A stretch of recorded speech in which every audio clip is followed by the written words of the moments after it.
Massive hot boy. Yeah. Hot like fire.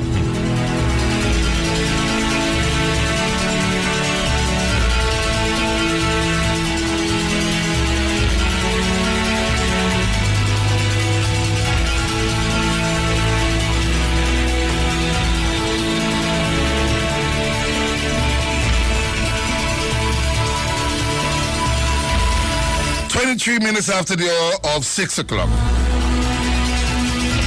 Citizens of the Republic.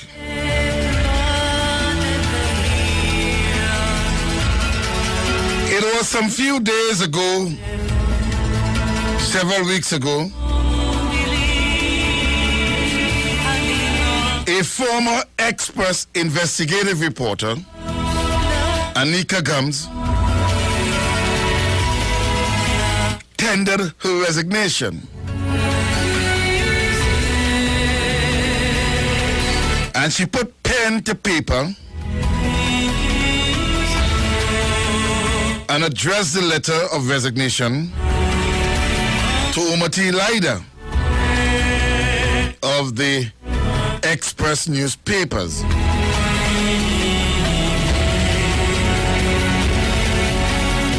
I want the citizens of TNT to listen very carefully to what I'm about to read. The leader of the opposition, Dr. Keith Christopher Rowley, recently came to the public and told the public that the letter was properly crafted.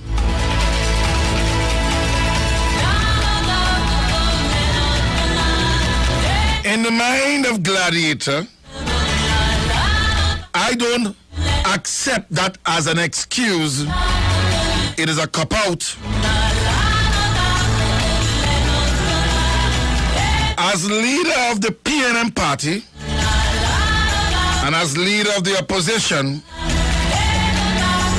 you ought to come forward and clear the air with regards to Anika Gumbs. You mount a platform and you told the nation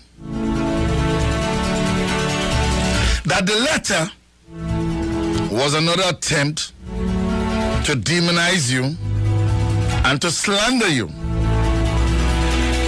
You retain some of the best attorneys at law in the land of TNT. One can recall Reginald Armour represented you in a matter before the High Court. Senior Counsel Reginald Armour.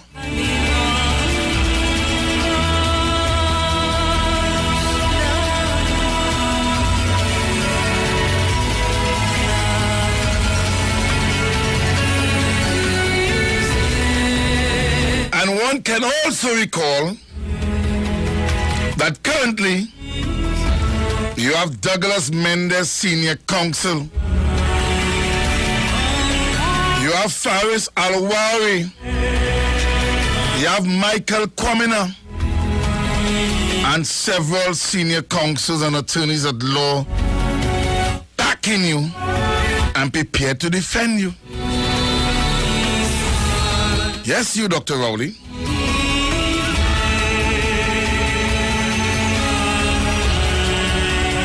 For the sake of the listening public,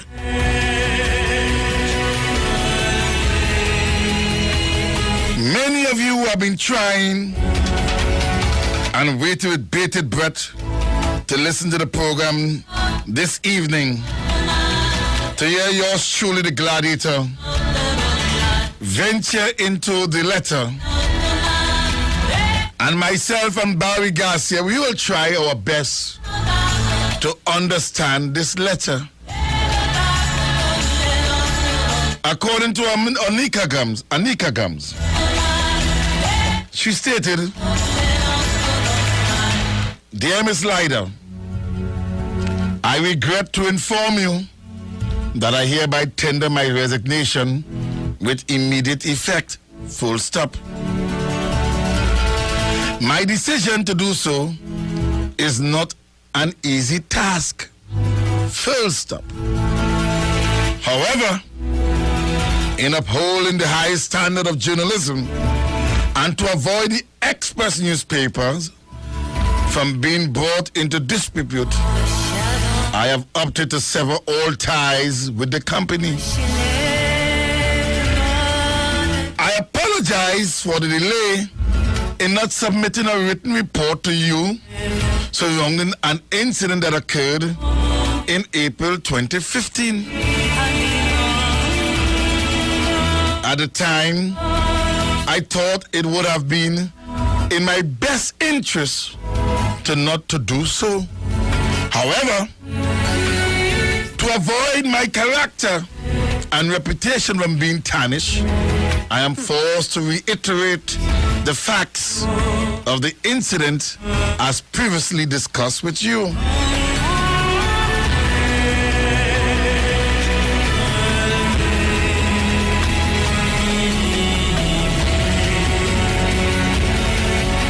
On April the 21st, 2015, I was at the St. Joseph Police Station, where I was in the process of making a report regarding 11 prank calls I received on April the 20th. While at the police station, I received a telephone call around midday from opposition leader Dr. Keith Rowley. That's all I say.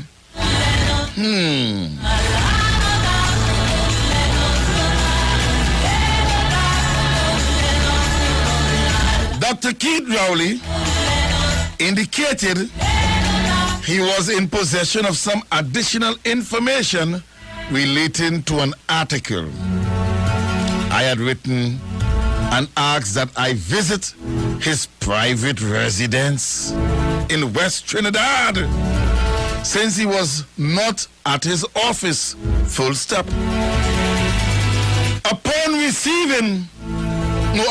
arriving at his residence, I met two men, one of whom asked my name. I was told by one of the men that Dr. Rowley was expecting me, and I was escorted to the front door. Full stop. When I entered the home, I was greeted by Dr. Rowley, whom I was astonished to see was bareback. Full stop. Although I thought this to be most inappropriate, I was too embarrassed to comment on this given.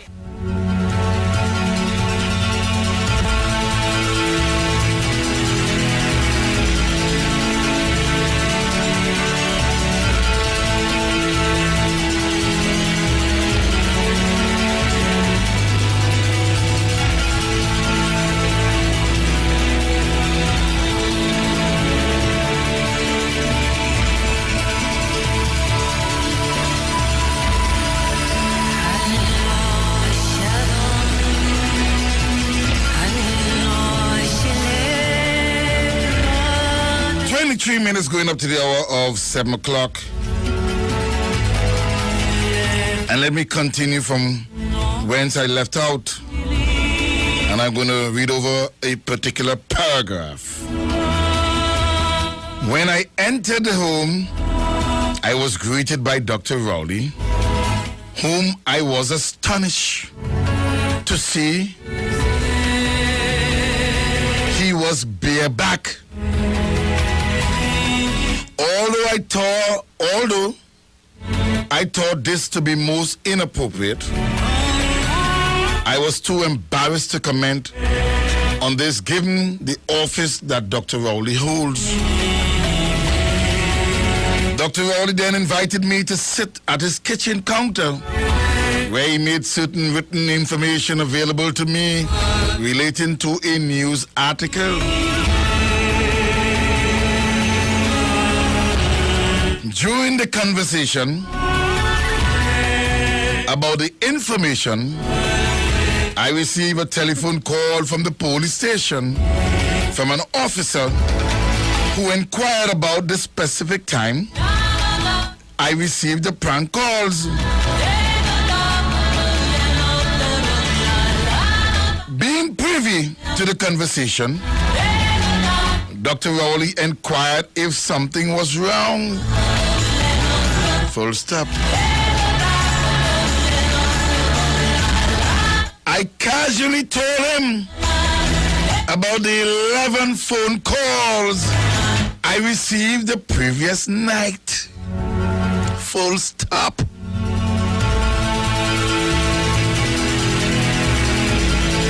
To my shock and surprise, Dr. Rowley said, "Would you hire me to be your bodyguard outside your bedroom?"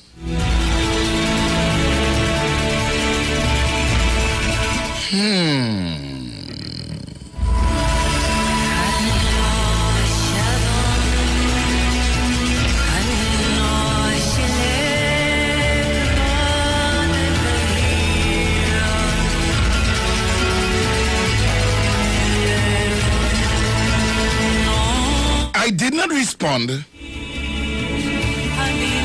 Dr. Rowley again repeated the question to me.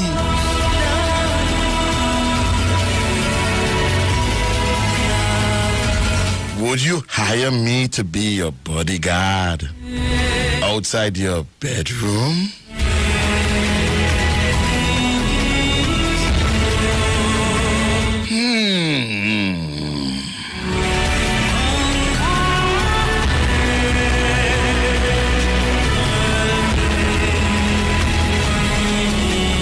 I again did not respond. I immediately went numb and blank. I felt completely helpless and confused, as if I was being trapped in a situation that I was totally unprepared for. Although Dr. Rowley continued speaking for a while, I was totally disconnected mentally.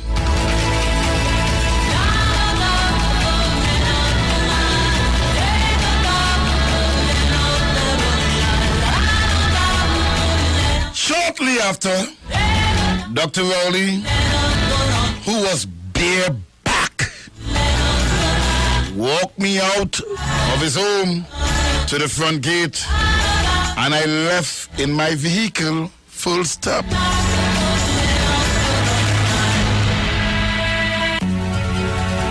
As you may recall, I first discussed the matter with you on May the 5th without naming Dr. Rowley. During that conversation, I opted to refer to Dr. Rowley as an official. Full stop. When asked by you if I told the official that he was inappropriately dressed, I admitted to remaining silent because I felt uncomfortable and embarrassed to do so. Full stop.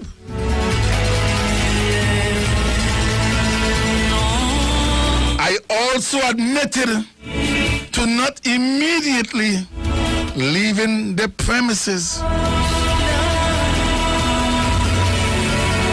I also said that while the comment, "Would you hire me to be a bodyguard outside your bedroom?"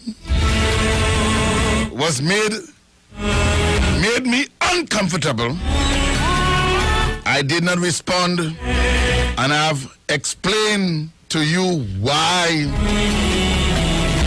Asked by you if it was the first time I visited the home of the official, I admitted that I visited the home on April the 9th where information relating to the same news article was also given.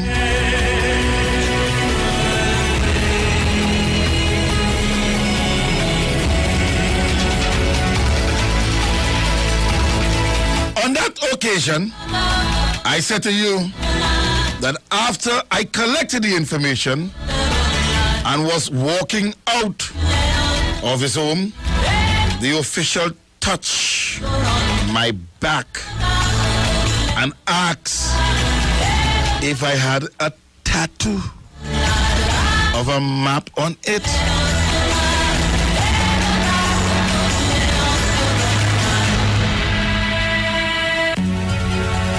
I said to you that while I was caught off guard, I told the official that my tattoo on my back was not a map, but a butterfly. Additionally, I told you the official then asked me the meaning of the butterfly tattoo. To which I replied, it was all part of being chick.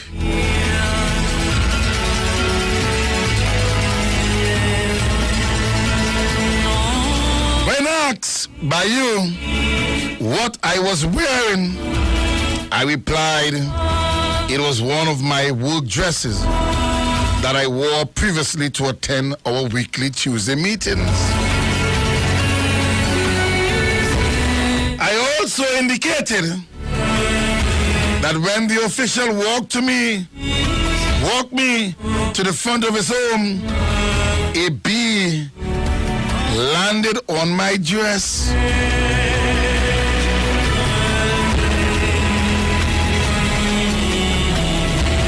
I admitted that the official removed the bee off my dress and said, even honey bees landing on you?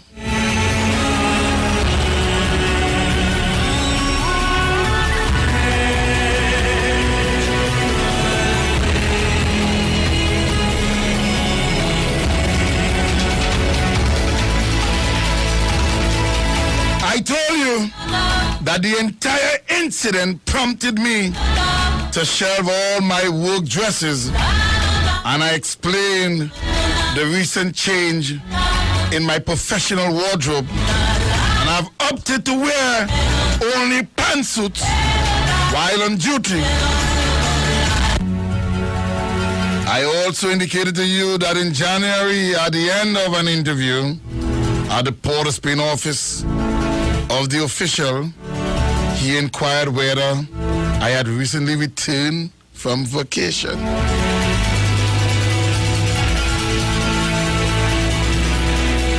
I said to you that I told the official that I was on leave, to which he replied, you are looking rosy.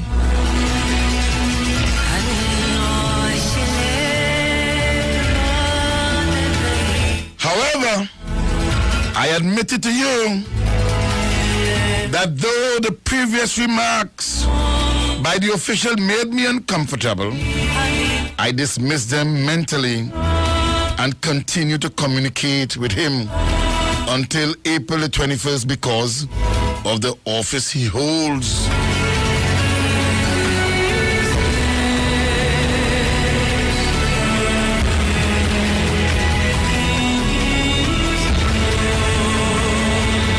The matter again was discussed on May the 19th, where you recommended that I utilize the Employee Assistance Program by Elder and Associates and advised me to meet only in public places to avoid being harmed. I attended sessions on May the 25th, June the 2nd, and the 8th. During the period of counseling, even though I asked by you to identify the official, I opted not to because of the office he holds.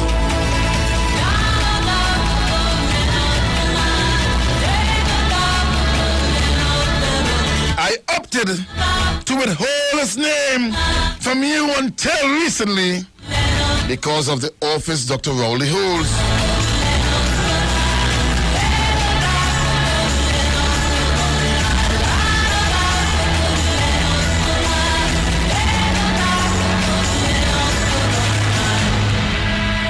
I also delayed submitting a formal report to you on the matter for that same reason. However, I have noted your comments during our conversation where you indicated that the situation compromised me because it could be construed that the information was being given in exchange for personal relations.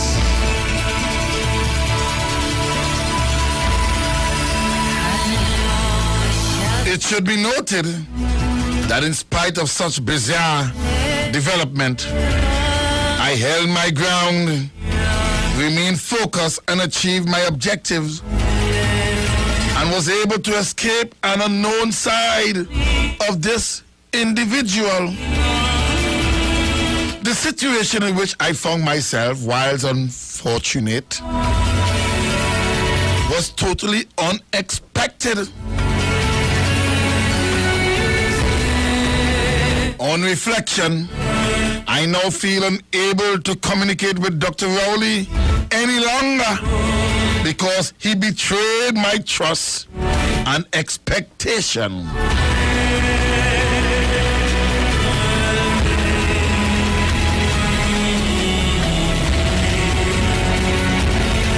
Over the 17 years, I have conducted my job impartially, without fear or favor, regardless of political parties, sex, or interests involved. The unfortunate experience have left me mentally scarred and traumatized.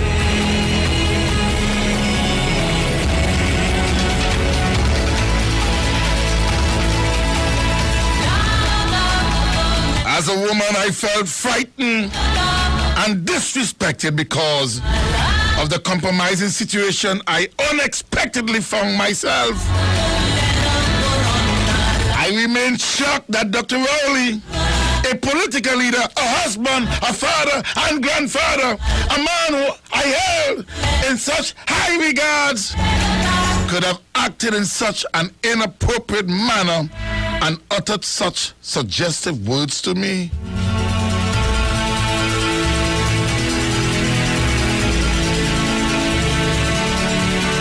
Developments over the last 72 hours have caused me great distress to my personal and professional life, hence my decision to walk away.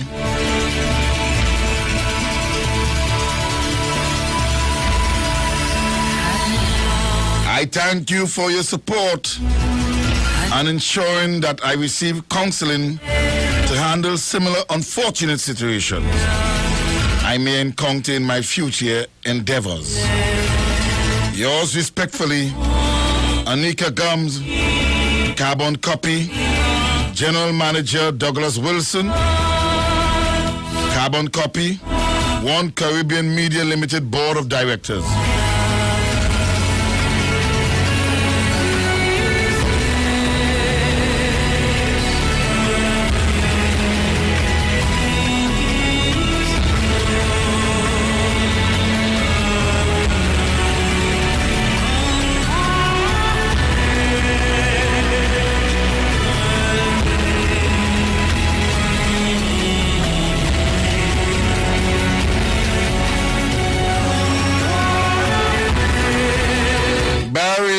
Barry Garcia, I wonder if you detect anything in this letter. I wonder if the listening public outside there gather any information from this. First, I must say, this letter speaks the truth. There's nothing defamatory, there's nothing slanderous of this letter. Nothing libelous either. Nothing libelous at all. Right. First part of that letter that have me concerned. Why would you invite her to your home if you have information from her? Why did you call her and invite her to your home? Why did you not invite her to the office of the opposition leader? Barry. Is it a habit of you to have female journalists come to your home when your wife is not there?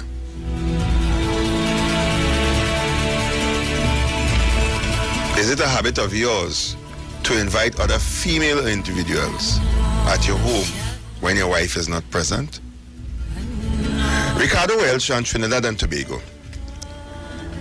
There are a number of questions you could ask about that particular incident. Is it that Dr. Rowley is comfortable with invited female guests to his home when his wife is not around? Why would he invite this young female journalist to his home to have a conversation with her and give her pertinent information to a story that she's investigating? Why not the office of the opposition leader? Because he's a high official in the country. You're accustomed to having press conference at the office of the opposition leader where you invite members of the media to come and have a conversation. Now, I am going to give you my understanding of this letter, After you finish, I'm going to give you... I am very much concerned. Is this a habit of yours to be invited female journalists to your home when your wife is not there? You see, Ricardo, understanding the office that you hold, understanding that there are certain errors you do not make because it can put your career in jeopardy. Why would he make such an unforced error if he's not comfortable and if it's not a habit of his that inviting female personnel to his home when his wife Sharon is not present?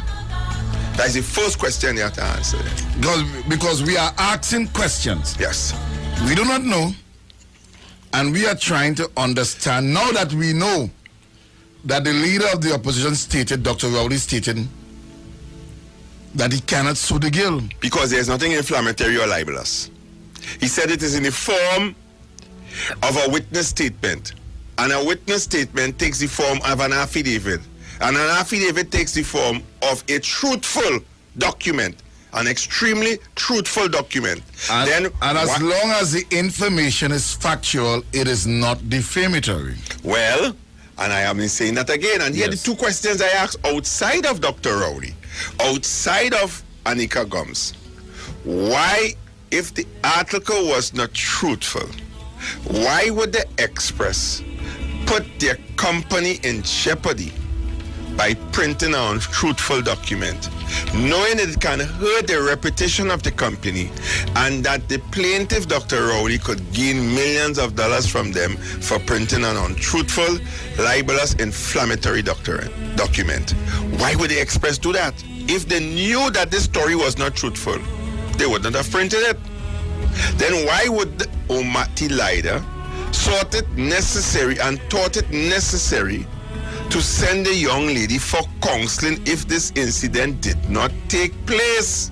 And those are pertinent questions that needs to be answered, regardless of what side of the coin you are on, regardless of how you feel about me or Gladiator, regardless of how you feel about Dr. Rowley, whether you love him, you hate him, or you dislike him or what. That is not a question. That is not a question we're asking here.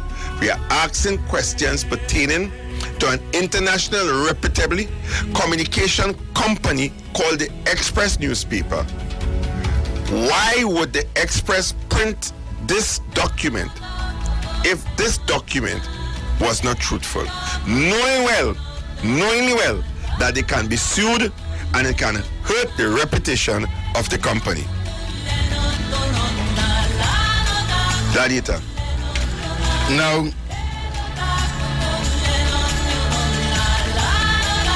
in this letter, Barry Garcia, I'm going to try to apply forensic investigation and analysis in this letter here.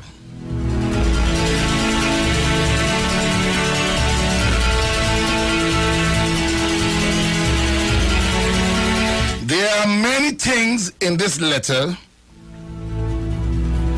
that are untold of. Many things in this letter. Here I'm starting off. Upon reading this letter, Anika Gumbs have withheld many other information that she chose not to disclose at this point in time. At this point in time in this letter. So what you are saying, actually, there is more that really happened than what she's saying. You wait no man. You had your time. Let me talk. All right, brother. Okay, brother. Let me talk. Okay, brother. Yeah. Okay, brother. Yeah. I apologize, brother. Let me talk. Now, Barry Garcia, the day before Anika Gumbs received the call. No, she received the call.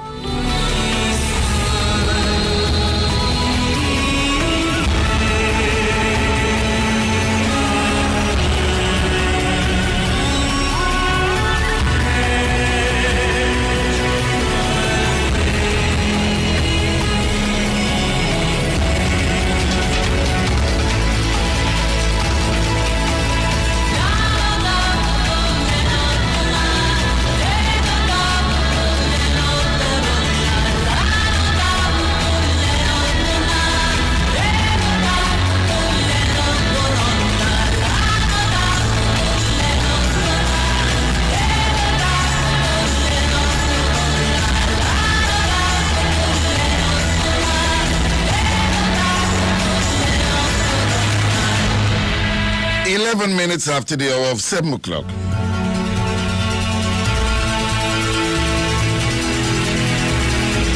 Yes, as I stated before the break, I said for the sake of the listening public, yours truly, the Gladiator, has to engage in forensic analysis of this letter here.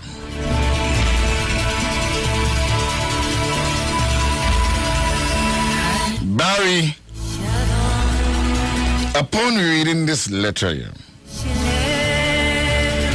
Anika Gumbs is complaining that she received 11 prank calls. I am deeply concerned as to who is the person behind those prank calls. I am deeply concerned because the prank calls took place the day on the 20th of April. The prank calls took place. And I recall my good friend Tunapuna Gladiator. She received numerous prank calls. And at times she used to call on the radio station and said, and complain about the prank calls. And reading this letter here, this person made a lot of prank calls the day before. And Anika Gumbs have left out so many things in it. The possibility is that she may have answered one of the prank calls and told and mentioned the prank calls. You see this? I can't take it no more. I am going to the police station to complain about these prank calls. So they'll investigate whosoever you are to find out where that prank calls coming from. But that we don't know. Prank calls. Here it is. Now we do not know who are the person or who is the person behind the prank calls. We're only going by the letter here. The same day she was making the report,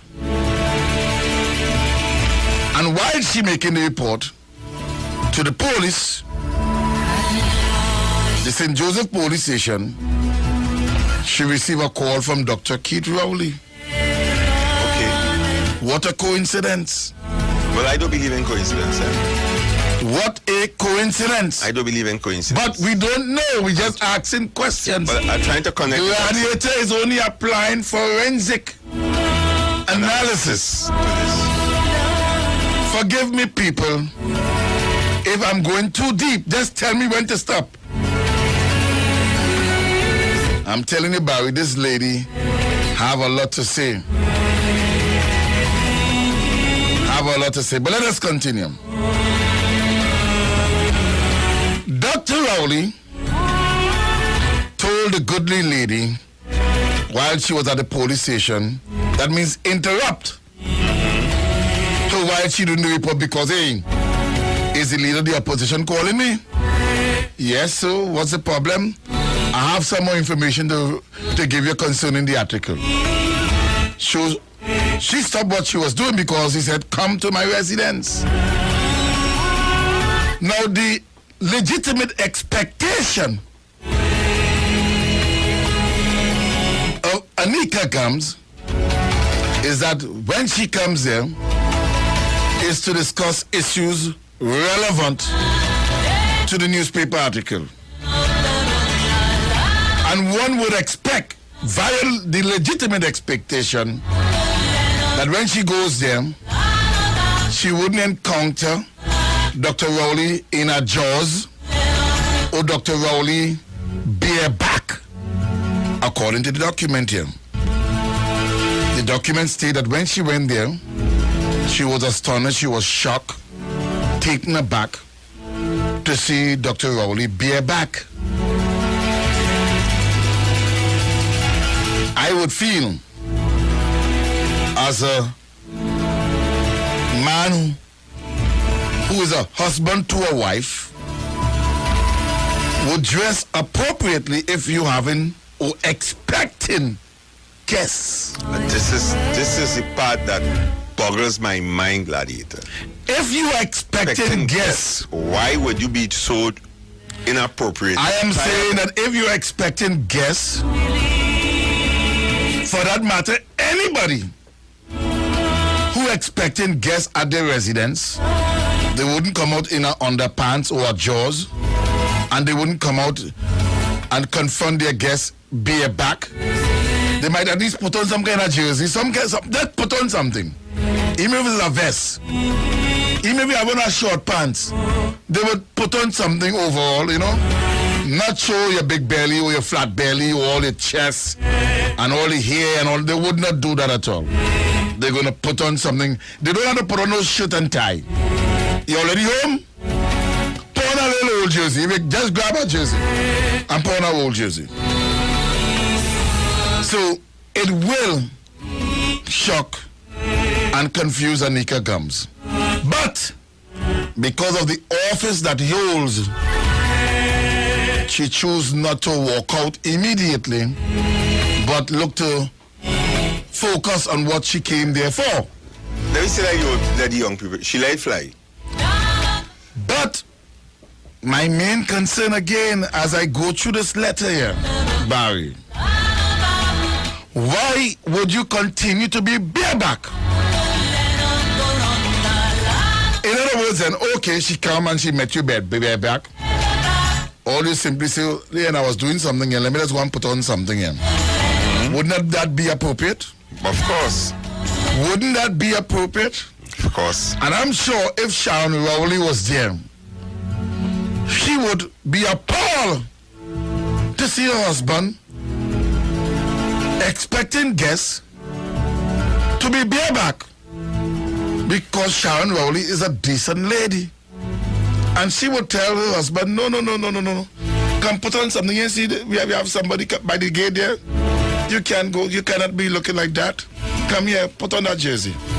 In a nice kind of way. You don't feel that she will do that? Of course. If she was there? Of course. But Anika Gumbs did not tell the nation, or tell Umati Lida in the letter whether Sharon Rowley was there or not. We have to assume that Sharon Rowley was not there. But not only assume, we can safely say she wasn't there, because Miss Sharon Rowley has not come in defense of her husband and said that never took place. Sharon Rowley is yet to say that what Anika Gumbs Sandyford printed here is not true. No, well, but Barry, let's not beat around the bush. Sharon Rowley's an attorney. No, but let's not beat around the bush. Dr. Rowley have come to the public already and said that he cannot sue for that. That means everything that is mentioned here is the truth. Is the truth. Is the God's truth. Is the gospel truth. Anika Gumbs is not lying.